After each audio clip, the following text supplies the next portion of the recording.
Hello friends, my name is RagePanda1 and we're going to talk about some events in this episode, mainly Guardian Defense, but first let's pop into the awful Catacomb Crawl, which is garbage and I hate it, but we have a free hammer. Okay, they're just trying to make me look bad. Don't you think that means that gambling is good now? You be good, kids. Don't be spending your diamonds on gambling. Alright, Guardian Defense. What'd it do? Well, Guardian Defense is a fun little battle where you set two teams up against a horde of enemies, and then you wait for a considerable amount of time for it to be done running through. And this is one of those situations where two teams are necessary, and you can see here that I have it set up with my really good team and my subpar team. However, they're in the wrong order.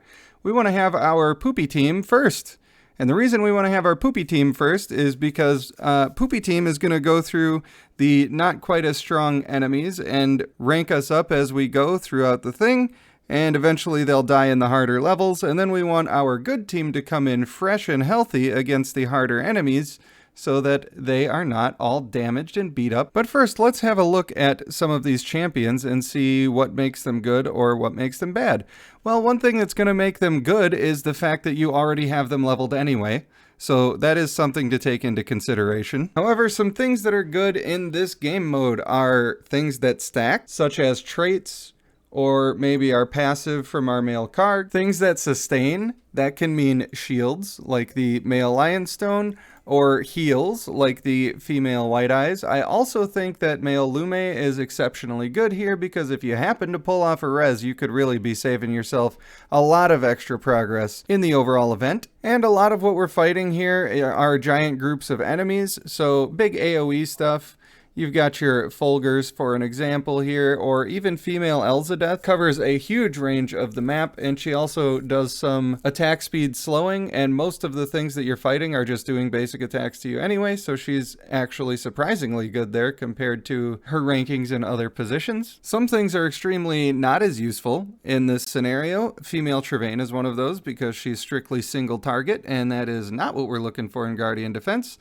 And male Tidestorm is not quite as good because, again, he's more of a single target kind of guy, and shifting around one of these mobs when there's 10 of them on the screen doesn't really matter that much. One of our new people that I actually think will be really good here, if you happen to have him leveled, I wouldn't probably level him specifically for it, because it's an event that doesn't come around all that often anyway, and it's not really where you want to put your resources. But if you're already using him, and he is good enough to already be used, our male Orast has a big old sustain and taunt, and I think that this is actually going to treat you very well. I think it's going to keep the rest of your team safe. You're going to get a nice AoE knock up here, so I think that he's actually one of the better tanks to have in this game mode. Although if you just go with a female Lionstone and a healer on each of your teams, you're going to be doing really well. Female Lionstone is one of those characters where you can have a bunch of extra ones and it ain't going to matter.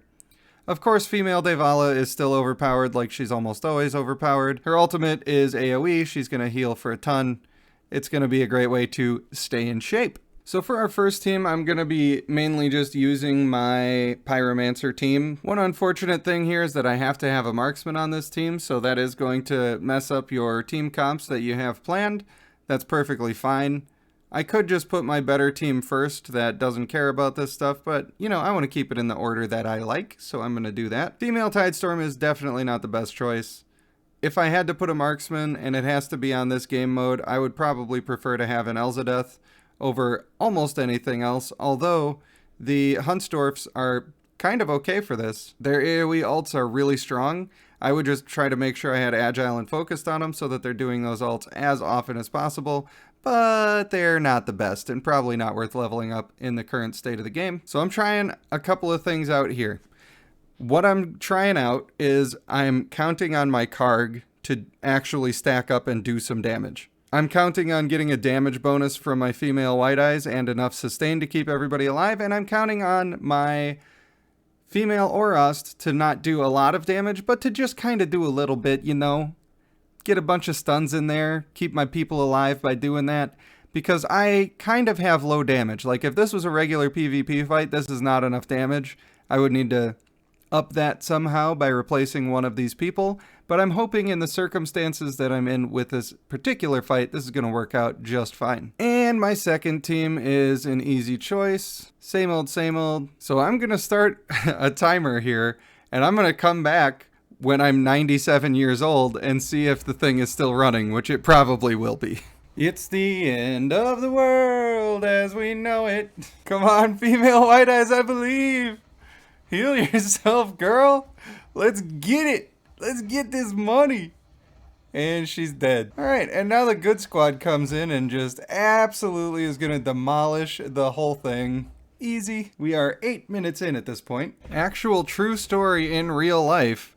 I went to the gas station, bought myself some beer and some food, and I've been recording this run for over 20 minutes, and we are still going without any interaction needed by me. Maybe that's a little bit of a problem. Maybe that takes a little too long. I don't know, but we're on wave 46 and we're still letting it run. All right, just for fun, I'm going to send a healer really quick. I'm going to put all of my gold into my main team to get them as jacked up as they can possibly be. And then I bet you that we're going to make it farther on just that one team. But hey, I've been wrong before. We'll see where it goes. Wow, we did it. We made a team over 8 million, finally, for the first time ever. And we did it for this for some reason. But we're switching out our male white eyes for our female white eyes. We ascended her up to 11 star. We got most of these people leveled up as high as they can possibly go. We got good gear on them. We got their skills leveled up as good as we can do. Our first team is kind of a bunch of hot garbage. But I'm going to let this run and see what we get to. And I'm not going to comment on it on the way through. I'm just going to review it when it's done because you don't want to see all of that. Well, I accidentally didn't hit save when I put my female white eyes in. So that wasted, I don't know, 30 minutes. But we made it, I think, 64 rounds or something like that. Now we're going to wait another half hour to get it right this time. Wish me luck. So now that we're actually running a little deep here and we've got our good team all on board, I want you to watch when the male Aeson does his ultimate. I hope I can catch it at just the perfect time because he just wipes the screen. My man is a god. Here he goes, here he goes. Boom. Dead. Boom. Dead.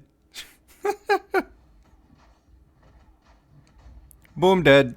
Classic female Devala, being the last one alive and continuing to ult over and over again.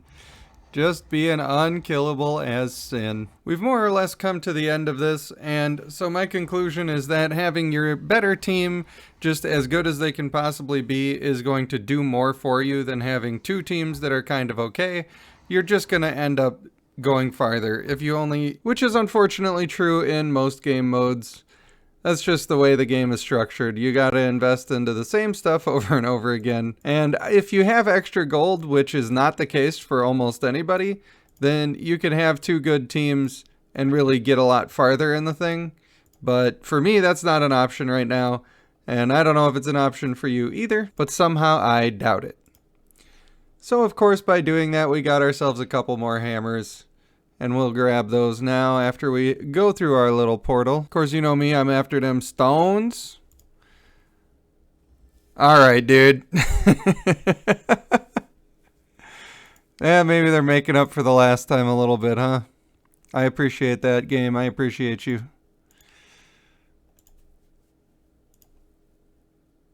Inside corners for the win. That's,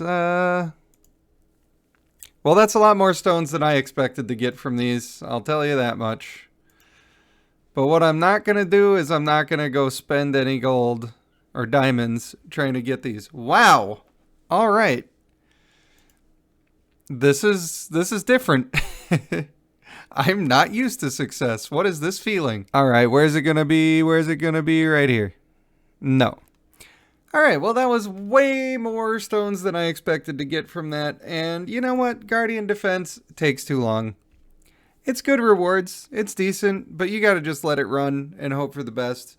Moral of the story is, I think healing is good, I think AoE is the king, and I think putting all of your eggs into one basket and making the biggest possible team that you can make is gonna get you the farthest you can possibly get. I could take these guys down a few levels and build up the other team, but it really is not going to get me any farther. I will go farther just having it all in the one. So I want to thank you for watching and sticking around for a couple hours while I did this. I have been Rage Panda 1, and I will see you in the next one.